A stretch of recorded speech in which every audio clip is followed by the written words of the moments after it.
Hi, everyone, and welcome to our webinar. I'm Abram Kielsmeyer-Jones, and we are here after a couple-week hiatus, resuming translation notes, Mark 13, 32 through 37.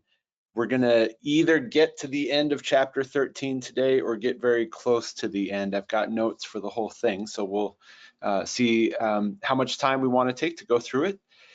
This translation notes series is all about working through the lexical and grammatical questions that arise when translating the Greek text. And in particular, here we are going from Greek to English with the Gospel of Mark.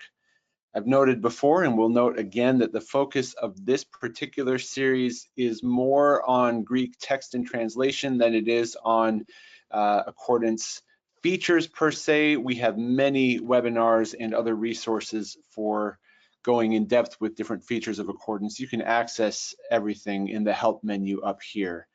Not least of which is webinars. All of the pre-recorded webinars are here, and we record everything now, so you can find a whole host of webinars. Pick a topic or a feature, and chances are very good we have a webinar there. If not, there are extensive help files here. So I mentioned that in case your interest is more in the feature side of things. Today we look more at translation, but that said, we are making use of Accordance's features, especially search capabilities, things like the info pane, the ability to look up a word as a lexeme or in its inflected form, getting in and out of our lexicons, things like that. This handout, if you are here live, it's available to you in the handouts section of your GoToWebinar control panel. And whether you're here live or watching later on a recording, you can also access this handout and all the other ones for this series at tinyurl.com/marktranslationnotes. That's a shortcut to a Google Drive folder that has all of the Mark translation notes handouts there. So that's in the handout, tinyurl.com/marktranslationnotes. And then my email address is here if you want to get in touch with me. All right, well, we've been off for a couple of weeks, so let's pick up.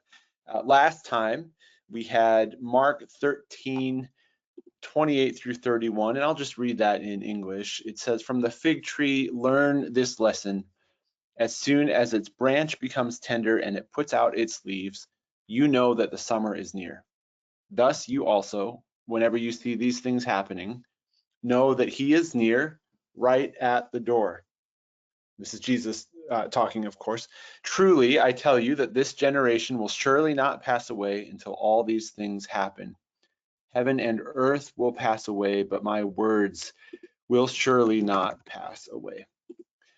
So now we're in the closing part of Mark 13, and Jesus continues to talk here. I'm going to open up my Greek text in accordance, and this is the last part. You can see here that chapter 14 begins here.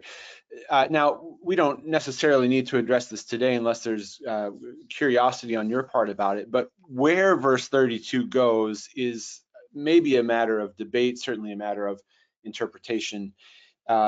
You can see here the NA28 puts it as its own sentence. You could append it to the paragraph that ends here with verse 31. You could put it at the beginning of this one, have it as a standalone.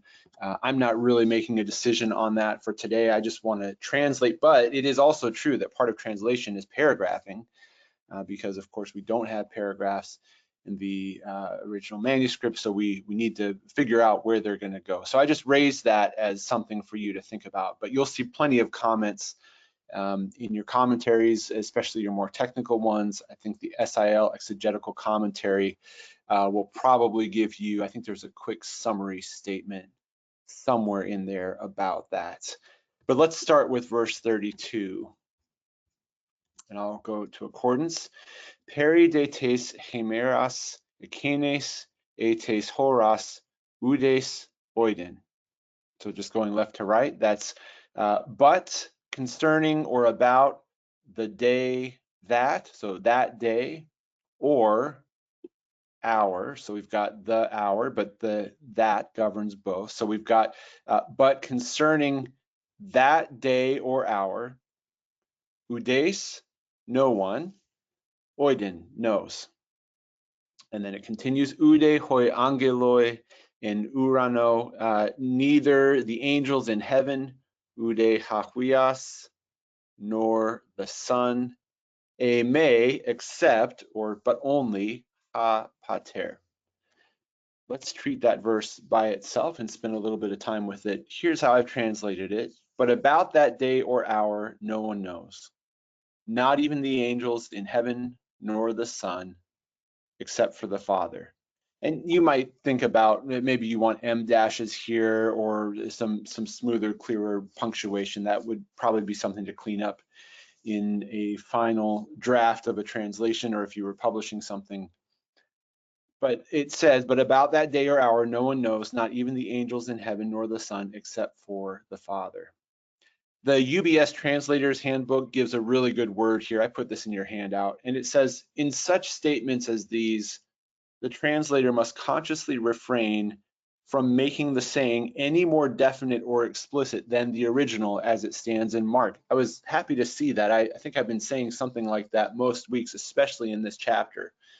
I think one of the challenges of translation is that by definition, there is interpretation involved in translation. Translation is not a decoder ring kind of exercise where every word in language A has exactly one word in language B to translate it. We'll see, for example, today with the word kairos for time, there are multiple ways that could be understood if not translated. And so there's interpretation always happening. Even so, I think a good goal of translation is to not over or under translate, not over interpret, not under interpret. And so I think taking the text on its own terms is a primary goal. And so, as I've said before, if there's ambiguity in the text in Greek, and your goal is to translate it, I think the job is to keep that ambiguity there. Now, if you're doing more than translating and you're preaching on that or having a discussion with someone or just studying on your own, you may want to push into that ambiguity a little bit and see if you can resolve it or if you want to accept it as is or what's going on there. But for translation, I appreciate this word, that we don't want to get more definite or explicit than the original and not less either. And so that's a good check here. Now that means I think a translation like this would be great, even if it's not clear conceptually in English what that day is or that hour. In fact, I think lack of clarity is maybe even the point of this verse. No one knows except for the Father.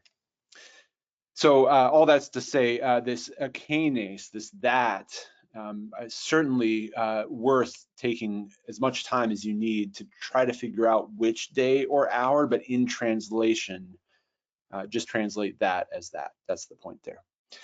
We've got this peri here, and it's fronted, by the way. We might say a little more naturally in English, no one knows about that day or hour. So you'd have the subject, no one, the verb knows, and then you have the object or the prepositional phrase, the rest of the predicate phrase knows about that day. But it's fronted in Greek, and if we can keep it fronted in English in a way that makes sense, I think that's good to do. And that does draw some focus to that day or hour. And about that day or hour, well, no one knows. So it sort of brings out some emphasis there. And I think preserving that in English is good. Peri, we can hover over this and see your instant details. Of course, you could look this up in a lexicon. But with the genitive, it means about or concerning. Now, this is one of those prepositions. If I triple click this and see it in BDAG, I've got, I mean, it's going to take me a while. I'm not even reading, but just to scroll through, you can see that this preposition has a lot of possible meanings. But here with the genitive, we want to at least start with this concerning or about, or BDAG gives us, it even lists it here. So we've got with reference to. So think about how you want to translate that. It is, in fact, the genitive. So peri plus the genitive, and we've got the genitive showing there with tes. That's a giveaway. We've got the definite article, the ending os there with hemera. Akaines, there's genitive again. Tes, there's our definite article. Horos. So all of this is in the genitive and has to do with peri. So about that day or hour, and then we move on. No one knows. Now we might pause to ask, what is it specifically about that day or hour that no one knows? There's not a direct object in the sense of like no one knows when it's going to happen or who will be there or what to expect or whatever. But the content of the not knowing is just this peri, this about. You could even look at a diagram here, which I'll pull up and see how this is structured. Let me close this. So we've got the kind of the main part of what Jesus is saying here is no one knows. And you've got some modifiers. Everything else is being diagrammed as a modifier. Remember these Kellogg-Reed diagrams. The horizontal line going left to right gives us basically the main parts of the sentence, and then the vertical line that cuts that horizontal line gives you subject at left, predicate at right. So everything that is said about the predicate is at right, but you can have modifiers for the subject too. So no one, and then here are your modifiers, not even or neither the angels, and a modifier of that in heaven, and not, or we would say nor, the Son. So that's all the no one knows. No one knows. What is it that no one knows? Well, here's the modifier that we get. No one knows about that time or hour. And we could understand that, peri, in a couple different ways. We could understand it as something like nobody knows the details of what's going to happen at that time or that hour. Or I think another way to understand it is nobody knows when that time or day is going to be. But again, this I think starts to get into interpretation, which is great and necessary. But for translation, I would just translate peri as about. If there's any ambiguity still in the English text, so be it. That's a jumping off point for interpretation.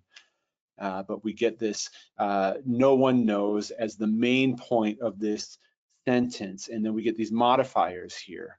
Not even the angels in heaven nor the Son, except for the Father. And I just note here that no one already includes everyone. It already includes every entity. It already includes the angels and the Son. So this is a clarifying statement. We might just pause to ask, why is Jesus, why is Mark, when they've already said no one knows, why do we get this clarifying, this subset of no one that gets highlighted here? I think it's just mentioned for emphasis because it's not grammatically necessary. It's not even really conceptually necessary. No one already means no one.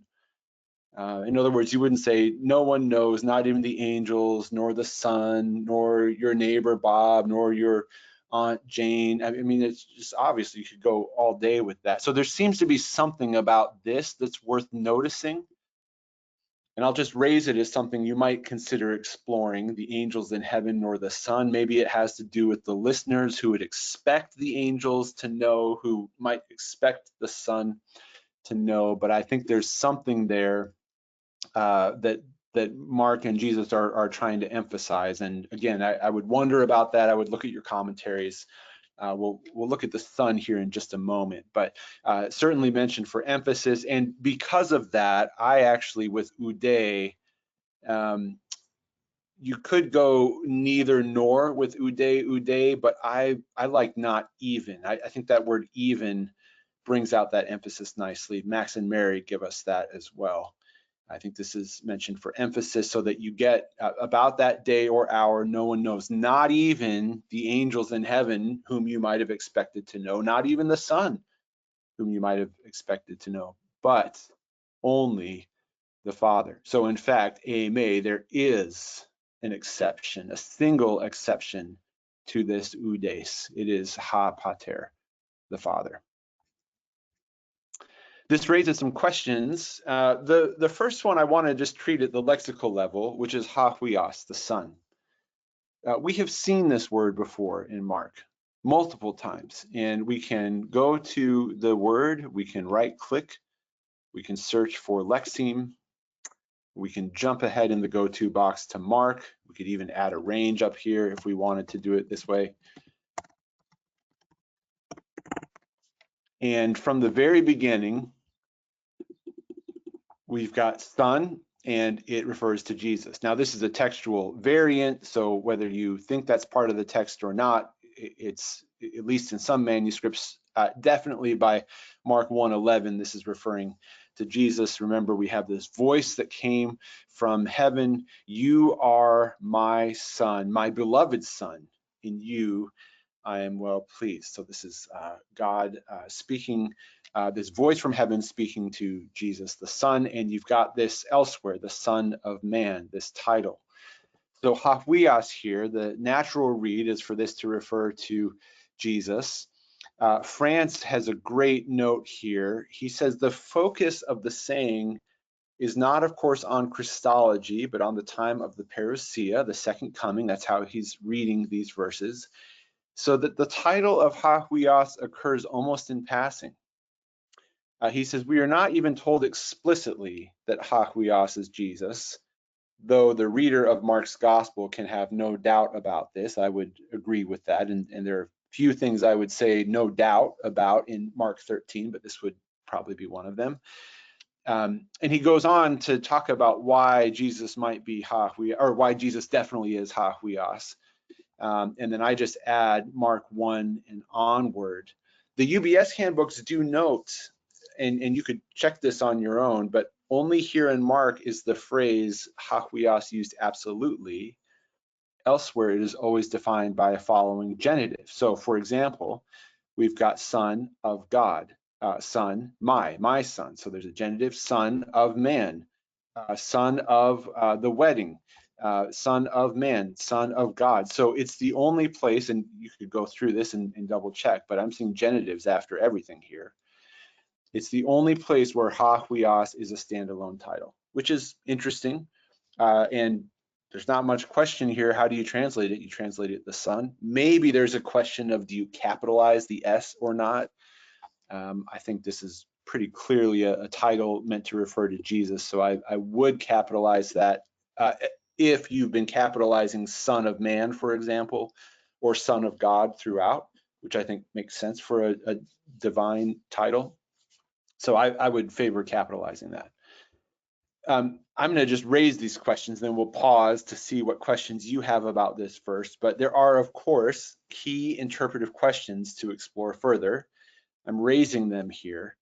And we've addressed this first one along the way, many of these weeks, but your commentaries will have a lot on this. The first question is, as we talked about, is what or when is that day or that hour referring to? And how does that relate to the rest of the chapter? And do we read the chapter as on multiple time horizons or on one time horizon? And again, we've gone through those before, not that we've settled them. I don't feel settled about that, but we've raised those questions and addressed them some already. So that question comes up again. When or what is that day or hour? And there are some theological questions that arise here. Again, they don't need to be brought out in translation. In fact, I don't think they should be, but even if you were doing something as simple as a one paragraph study guide, for this verse, you would want to address this. The first question is, assuming the full divinity of Jesus, and I don't say assume like everyone in the world assumes that. I mean, taking that as a belief, and assuming divinity, assuming that divinity means complete foreknowledge, which again, not everyone believes, but if you're just taking that for the sake of argument, or if that's something that you've already established from Mark or from elsewhere, that raises the question, how can Jesus / the Son not know something? In other words, if the Son is Jesus, and if Jesus is fully divine, and if full divinity means to know everything even in advance of when it would happen, and that's a lot of ifs, but if those are all true, how can it be true that Jesus the Son would not know something? And then another question is, assuming a belief in the oneness of the Son and the Father, how can the Son not know something that the Father does? Those are pretty important questions that come up. And so I just raise those. If they're not already in your head as you're reading this verse, they come up pretty quickly. And so you'll find lots of great information on this in probably any commentary. Even your most concise one-volume commentary will probably have something on this. You may also want to just go, if you've got the SIL Exegetical Summary Series, go right to that and see that you've got a paragraph here on what does that day or hour refer to. Quite surprisingly to me, it does not have anything about the sun not knowing. That may move from exegesis to something more explicitly theological, but it does typically treat theological questions. So not sure why that's not there, but lots of other commentaries will address those questions. All right, let me pause there and see what questions you have or what comments you've got, what thoughts, especially on any of the Greek translation per se that we've done here, how the words are ordered, the punctuation, the translation. You probably could get more elegant than what I've got here, but comments or questions, you can put them in the questions box, just type them in and I'll either read them anonymously to everyone and answer them or respond privately. Otherwise, we can just pause for a brief moment before we move on.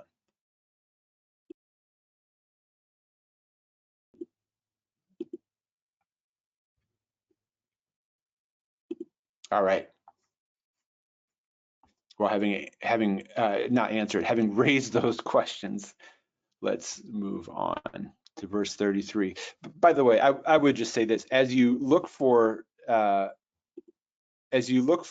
answers to these questions, I would encourage beginning with Mark and not ending there. But I think right away that assuming a belief in the oneness of the Son and the Father, where does that come from? Well, I think of John, I and the Father are one.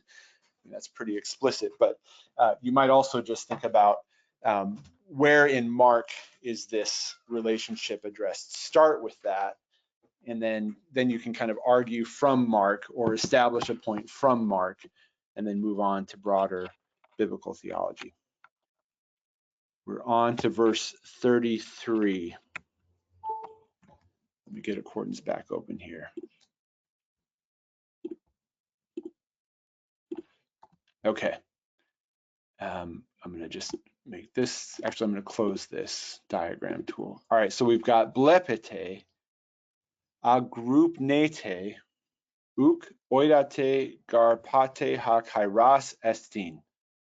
And going left to right, we get something like beware or stay on your guard. And the agroup-nete is something like stay awake. You do not know, or for you do not know when the time is. I've got here, beware, be alert, for you do not know when the time is. All right, so there's a provisional translation, at least. Maybe that's what we stay with at the end.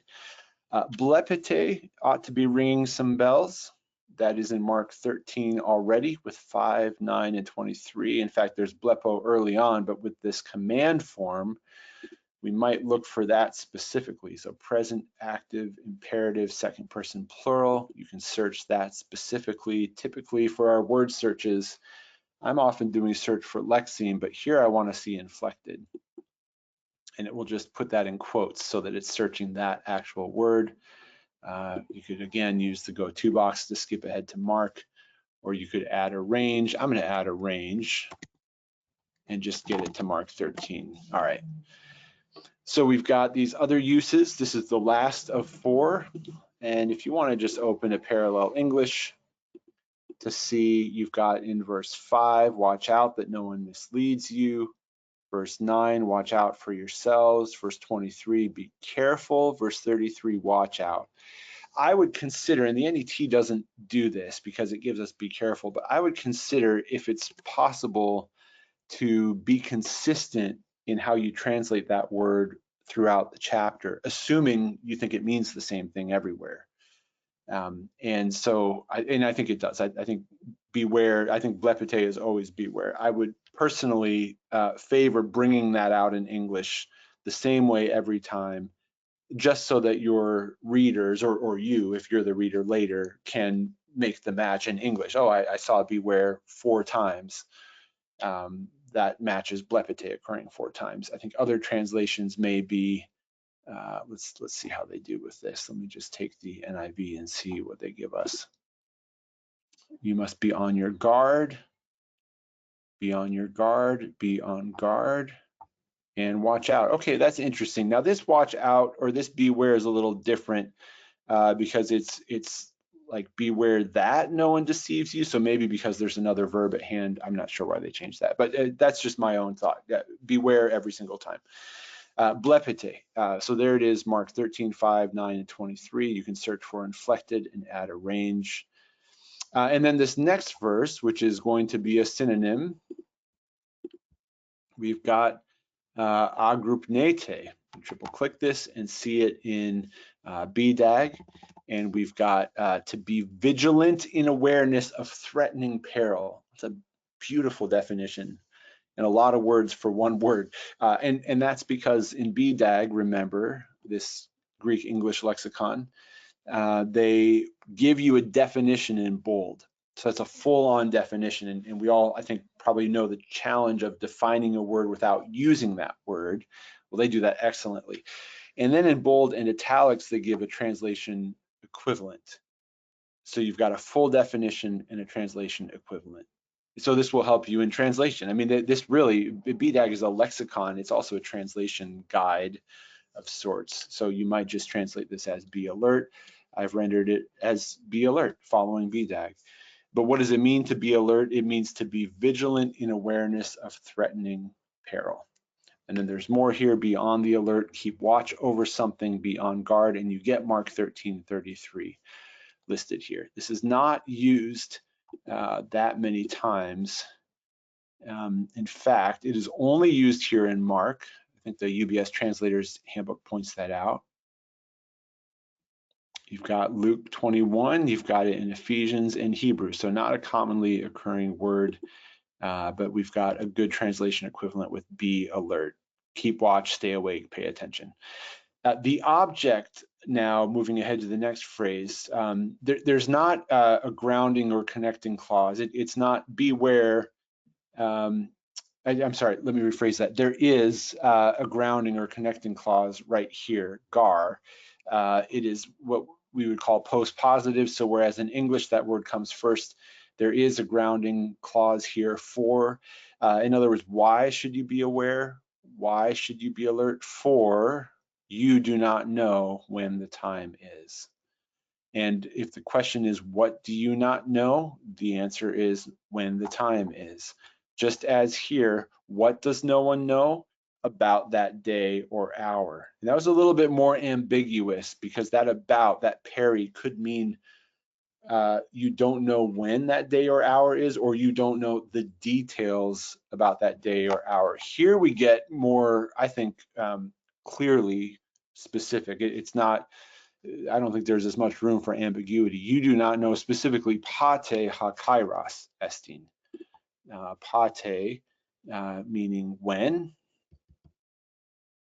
and ha kairos meaning the time, and estin, when the time is. Let's look at that in the diagram, and we'll spend a little bit more time unpacking that in a moment. But let's just look at this. So we get these parallel commands here: watch out or beware, stay alert, keep alert, for you do not know. And what is it do you not know? It's this whole thing. So this whole clause is the object of your not knowing. And that clause itself has a subject and a predicate. The time is when, or when the time is. That's what you do not know. Kairos is a multivalent word. It is here in parallel to day or hour. So I think there's a very mundane quality to it, at least potentially. There's at least a mundane quality to it, I should say. You do not know when the time is. In other words, you do not know when the day or hour is. And we still have that question, well, what day or what hour? But it can also have a fuller sense to it. Maybe you've heard the distinction before, maybe not even in a Greek context, maybe in a sermon, the idea that chronos, time, we think about chronology, that might be more calendar time, so a sequence of events, and kairos time can be more like appointed time, like I might use the word season, not like fall or spring, but like a season of life, like a very full season. Kairos might have that meaning. You might have heard that in a sermon before. So it can have to do with not just clock time, but it may be divinely ordained time or something that's fitting. So it can have that range of meaning, but it can also just mean like it's time to walk out the door because we need to go to our appointment, with the doctor or something like that. So the question here is twofold. Number one, how do I translate it? Number two, what does it mean? I think the first question is a little bit easier. Kairos is the time. And so we don't have to make a decision what exactly kairos means to just render it as the time. I think all of those meanings that I mentioned could still be translated as the time. But there is that second accompanying question. Is this like calendar time? Is this day or hour in a mundane sense? Or even here, do day or hour have a more pregnant kind of cosmic sense to them? So that's a question of interpretation that, again, you don't have to decide to be able to translate, but it's something that you would want to look at. I would begin by looking at how Mark uses this word. Now, if you go to BDAG, I mean, Max and Mary are more cautious or more conservative here. They say that kairos means either appropriate or predetermined. So then you would read that as you do not know when the appropriate or predetermined time is. BDAG, and we've seen this before, BDAG with this chapter, it says this is one of the chief terms relating to the end time. Now that's under the broader definition of a period characterized by some aspect of special crisis or time. And it is listed, this verse is listed there. Let me show you what I mean. I can triple click Kairos. And here's what I'm talking about. You've got just a point of time or period of time. So it could be nothing special about that time. It's just the ticks of a clock or the movement of the sun or the movement of the earth around the sun. You could have a defined period for an event, definite fixed time. So that's a little bit more than just, like we've got here, festal seasons. And then this third one, a period characterized by some aspect of special crisis, or you could even say special significance. And it's there, notice here in my search that Kairos, I triple clicked and it found the scripture. If you don't know that setting, it's under Amplify, and you've got your triple click defaults, BDAG. It's right here, include reference when amplifying from text to tool. So that means when I'm looking up Kairos, I'm going to triple click it in BDAG. If I have that setting selected, and if Mark 13:33 is listed in the entry under Kairos, it will show me. Triple click, and you can see it there. It showed it there. If it wasn't there, you wouldn't see the second search field. So now I've just got to scroll down and find it. I'm in Kairos. Where's the bold and red? It's right here. And it is, in fact, under number 3. So BDAG right here reads this use as occurring or as having to do with a period characterized by some aspect of special crisis time. Now, whether you think we're talking about the destruction of the temple or the end time or some combination, that would all apply here. So maybe there's no real, maybe there's nothing controversial about that. They do go a step further and give a sub-meaning here. It's saying one of the chief terms relating to the end time. So presumably here, eschatological, this is not talking about the destruction of the temple. And many scholars, even ones who favor a first century interpretation, will look at these last few verses and say, well, this at least is the end time. BDAG does that. So whether you agree or not, that's how they list it. And then that is exactly our work as translators and interpreters. What could this word mean? What does it mean here? And I won't belabor this, but I would just see how else Mark uses this word. If Mark only ever used this word in an eschatological context, and he used it like 20 times that way. For me, that would pretty much seal the deal. That's what this word means here. It's not that cut and dry. He uses it more flexibly, just as the word permits. And you can see, I'll just open up a parallel English here. Well, certainly Mark 1:15, the time has come, the kingdom of God has come near. I mean, there's something cosmic, if not eschatological, about that.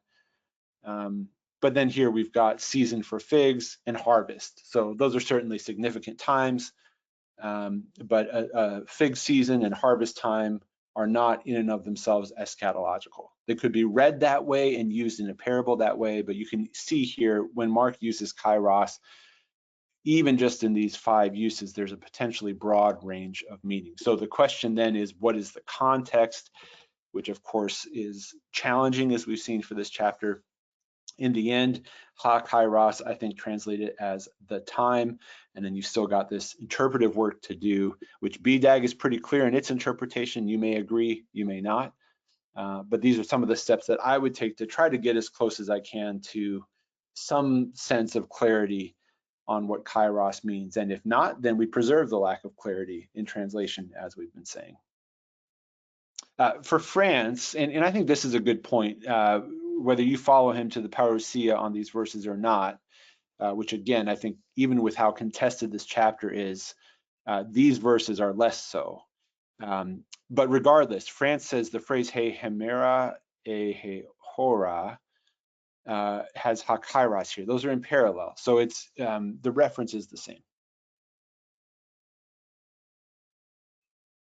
Put a note in here from the SIL Exegetical Summary Series about the not knowing, and that really is the focus.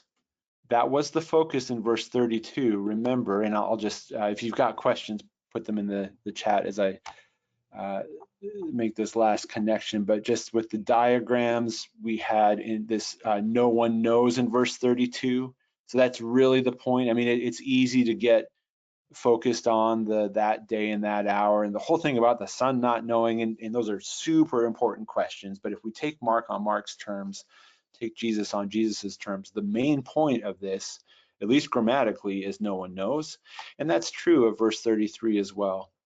You've got you do not know, and so watch and keep alert. So the main point being you don't know, and then this when the time is, that's important, but the grammatically dominant part of this verse is that you don't know. And then the implications now, both for verse 32 and 33, are keep watch, stay alert. In fact, if I may offer a spoiler, we're going to end the chapter this way. It's going to be what I say to you, I say to everyone, watch. Now we get a different verb here, and we'll work our way up to that. But Jesus in these final verses, even as some pretty heavy theological questions are coming up, and keep watching verse 35. I mean, this is really bringing home what I think is arguably one of the most, if not the most important points of this whole chapter, which is you don't know, so be alert, keep watch. What questions or comments do you have before we move on to some more verses? Let me just put verse 33 up here on the screen. You can see if you've got anything.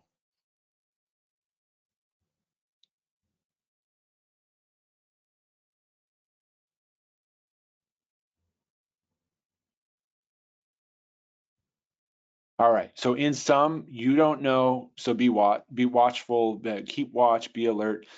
Now we get kind of a parable, I guess. If you take the broad definition of parable, you get a 1-verse parable in verse 34. Just to look ahead, he's going to explain it. He's going to make the same point here and tie it to this parable. So really, Jesus is driving home the whole chapter with a pretty unified message here. Let's go to verse 34.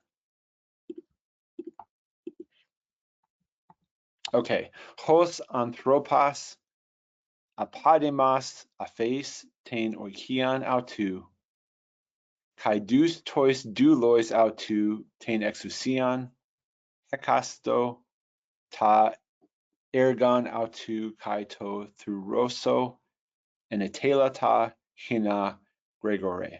Going left to right, it is like a person, like a man, So implied, it is like a man who left on a journey, left his house, and gave to his servants power or authority, each one to his own work, and to the doorkeeper he commanded to keep watch. Let's smooth that out a little bit. Here's what I've got. It is like a man on a journey who left his house and gave his servants authority, each to his work, and commanded the doorkeeper to keep watch. This is a verbless clause and, in fact, a subjectless clause. Once again, the diagrams help us to see this. Verse 34. Host, this is where it begins.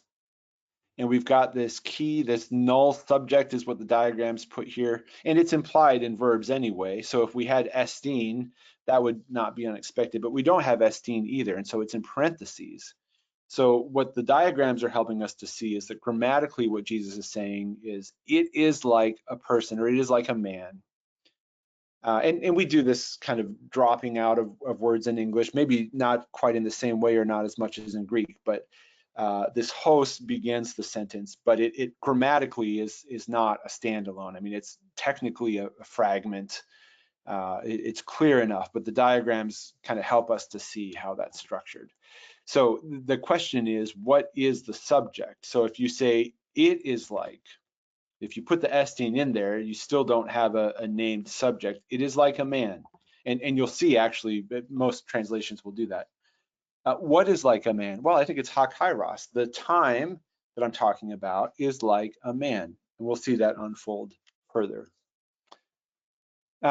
There are two participles here and an indicative verb. You've got aphes, aorist active participle, masculine singular nominative, and deus. And then you've got an atelata for command. I think if you were to read the participles, there's a question as to, are they subordinate to this command main verb, or here the diagrams interpret them as subordinate to this implied main verb estin that isn't even here. I think this is a tricky question, and unless you've got questions or comments about it, I will simply say it's worth puzzling over this. Use the diagrams. I think when we learn participles for the first time, we're taught to show the subordination in some way to the main verb. It is also perfectly appropriate to translate all of these as indicative verbs. I have not done that here, but if you look at the NET and others, they will actually make this a sentence. It is like a man on a journey, period. He left his house. And so that's not a participle for them. That's an indicative verb. I think that's fine, especially given the lack of indicative verbs here in the Greek. I don't think you're losing any precision. What you want to do is tell the story accurately, and if there's any kind of sequence here, preserve that. And the sequence is, there was a guy, he left his house, he gave his servants authority, each to his own work, and he commanded the doorkeeper to keep watch. If you've got comments or questions about that, let me know. Otherwise, we'll move to the doorkeeper. Let's look at that word. There's not a whole lot of word studying to do there. I suppose you could. BDAG just gives us this. You know, it might be interesting to take the word doorkeeper and go to research and, I don't know, maybe look it up in your background commentaries and see what doorkeepers were. I'm not going to do that now, although it is actually super interesting. That could shed light on what this means. But I think you've generally got a translation like doorkeeper or gatekeeper here. Who is the doorkeeper in this parable? Well, Jesus is going to kind of explain the parable. I mean, he's not going to do what he sometimes does, which is the doorkeeper is this person, and the servants are these people. The Gregore of the doorkeeper in verse 34 actually gets applied to the disciples. So that same word for keep watch, as he explains this parable with therefore, or then, keep watch. He's telling them to do the same thing that the doorkeeper does. Let me get that showing in accordance so we can see the same verb. So now he's pointing here, gregorete, present active imperative, second person plural. So you all keep watch, just like the doorkeeper has been commanded to keep watch. And in fact, helpfully, those two words come back to back in Greek. So there's not really any question if the disciples are wondering, who are we in this story? You know, I might have thought, well, maybe they're the servants with authority. Like, oh, awesome. Like, what authority do we have? Well, no, that's not the point of this parable. The point is keep watch. You all are the doorkeeper. So whether the disciples can be identified as servants or not, that's not the point of the story. The point of the story is they are the doorkeeper. And I think this tight link here with the same verb occurring back to back reinforces that. So Jesus says, keep watch just like a doorkeeper. Therefore, keep watch. You've got un. Let's move to verse 35. Uk oidate gar, for, why keep watch? For you do not know. Once again, and if we looked in the diagrams, we would see uk oidate there with a lot of modifiers, but that's a kind of driving home that main point. You do not know, pate, there's when again, hakirios, the Lord or the master, tes oikios erkitai.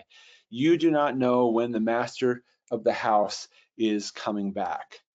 A opse, a mesonuktion, whether evening or whether midnight, e alektorophonias e proi. So you do not know when the master of the house is coming back, whether it's going to be in the evening or at midnight or at cockcrow or early in the morning. Notice there is a chronological progression here through the hours of the night. Keep watch then, for you do not know when the master of the house is coming back, whether evening or midnight or cockcrow or morning. Let me just do these verses 36, 37, and then we'll treat some of these details individually. Me elthon exipnes hure humas kathudantas, lest he might come back suddenly and find you sleeping, or lest coming back suddenly he should find you sleeping, if you want to be more exact. Hade humin lego, but what to you I say, passing lego, to all I say, gregorete, be alert. All right, let's unpack this a little bit, and we'll have some time for questions too. You've got this word from Gregoretto running through the text. I mean, if it's helpful, we've got it all right here, but this is a lot of Greek, so I might even do search for lexeme and add a range, Mark 13. All right, now I've still got those same verses. Actually, if I do this, I have those same verses, context slider. But now I've got it in bold and red. All right, so that's a little bit easier to see. So here are the three uses of this word. And we had this first one I mentioned, that it's the doorkeeper who's supposed to be watchful, to keep watch. As I'm explaining this parable, Jesus says that's you who are listening. And then actually, we're going to go even bigger than that. What I say to you, I say to everyone, keep watch. So there's a progression here from the doorkeeper in the parable to the initial listeners to this speech to all people, which seems like a great, it's just a brilliant rhetorical flourish at the end there. We'll come back to that keep watch in a moment. I do wonder about this word here, crowing of a cock or a rooster at cock crow. I don't think that's a word I hear very much around town, so I think a question is, I mean, that doesn't mean you couldn't translate it that way. I think the question is, well, it's twofold. One, do you want to make this one word? It's one word in Greek. Can you preserve it? So I tried that here, whether evening or midnight or cockcrow or morning, kind of preserve the staccato nature of the Greek. So I think there's that could be good for that reason. The NIV gives us when the rooster crows. We're more likely to call this animal a rooster. But even more than that, you might think about, do you want to bring out like what time that would be? So pre-dawn would be another good way, or at the break of dawn would be a good way to translate that. In other words, what is the time that is being referred to? That's something that you could consider in your translation. So just something to look at. I think searching for the lexeme, you don't get a whole lot of other uses here. You might see if that's used in the Septuagint, but the meaning is pretty clear. I mean, you could even search for the roots here. You've got the elector, the rooster, and the phone, the sound. So the sound of the rooster. There's another way to translate it.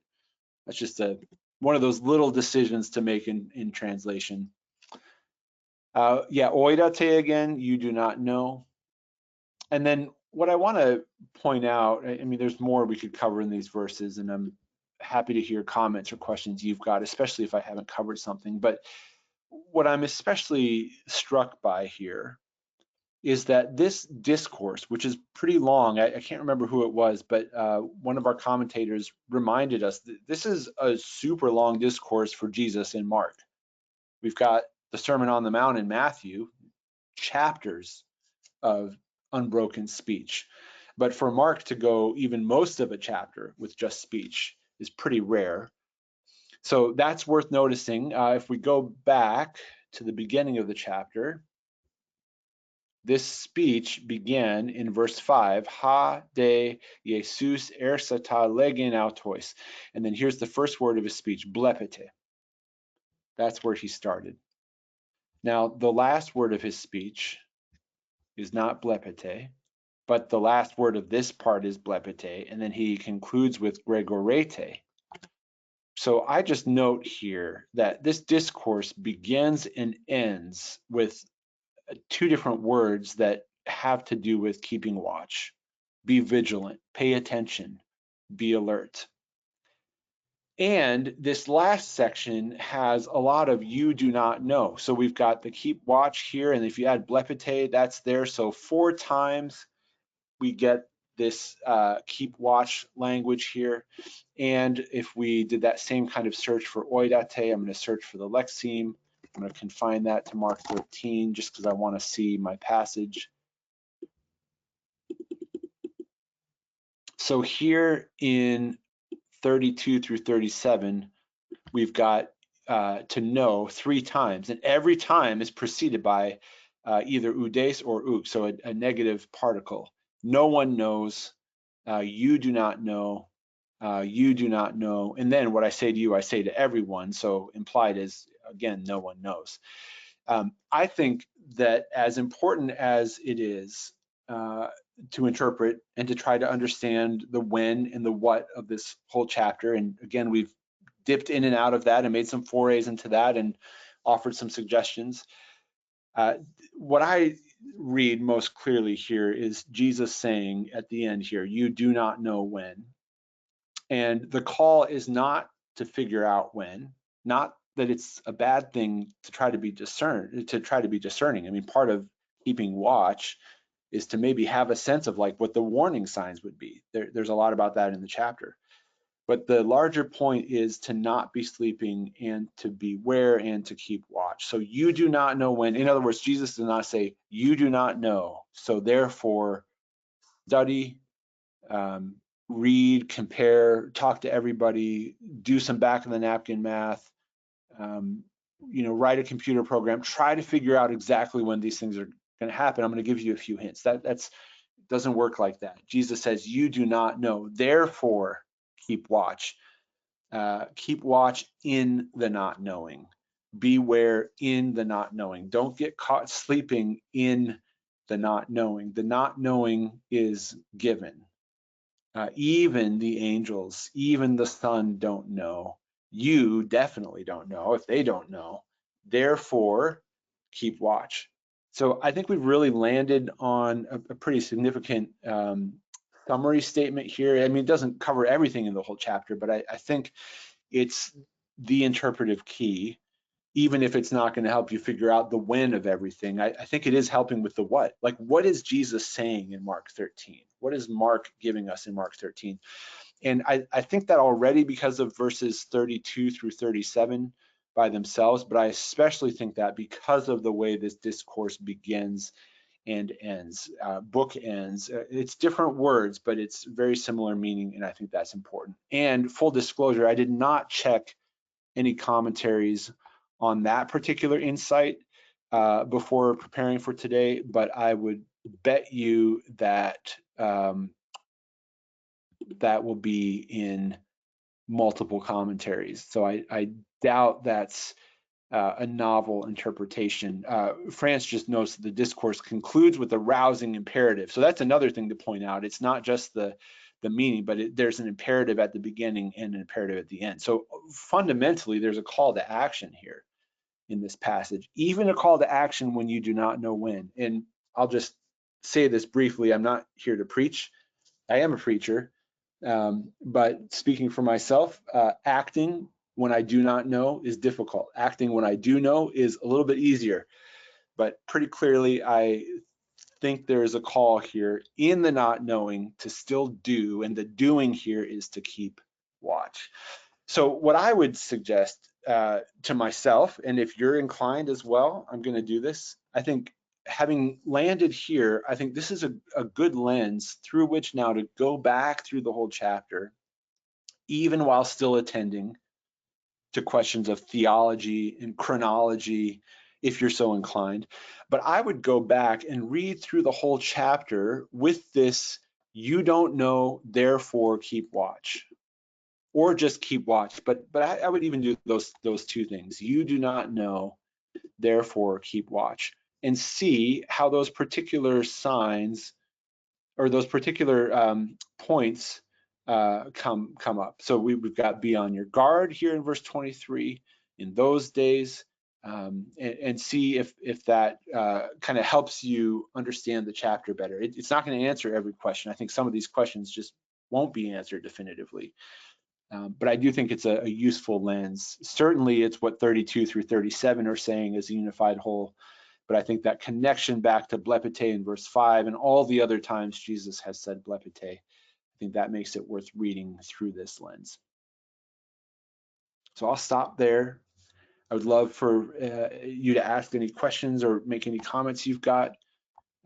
We are going to move on to Mark 14 next time, but I have promised to look at some synoptic parallels. So we'll spend a little bit of time to do that because I think, we want to interpret Mark on Mark's terms, and we want to interpret Mark according to the rest of biblical theology. So it might be worth asking, does Matthew do the same kind of bookends in his telling of this?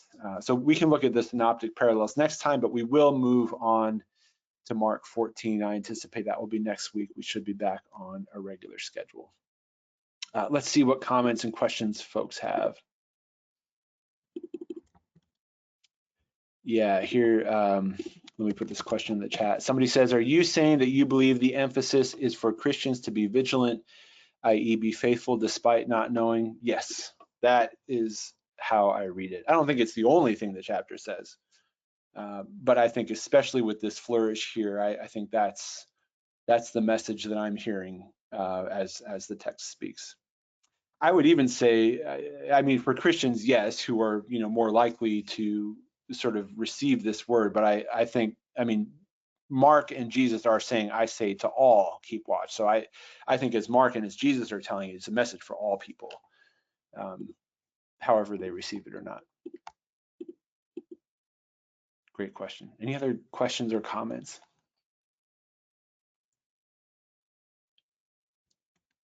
Let's just briefly look ahead at verse 14. We're going to get a response here. Now, we're not that far from the end. We get some longer chapters here, but we've got a plot to kill Jesus. So, the suspense is rising, but not during the festival or the people may riot. So we're going to have so Jesus is not going to the cross yet.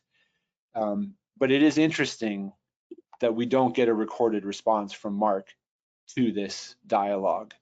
But this, again, I really do read this both as Jesus is saying it in real time, initially to the 4 disciples, remember at the beginning of the chapter, and as Mark is addressing it to all people. I really read this as kind of like a mic drop moment from Mark. I mean, this is really emphatic, the end, moving on.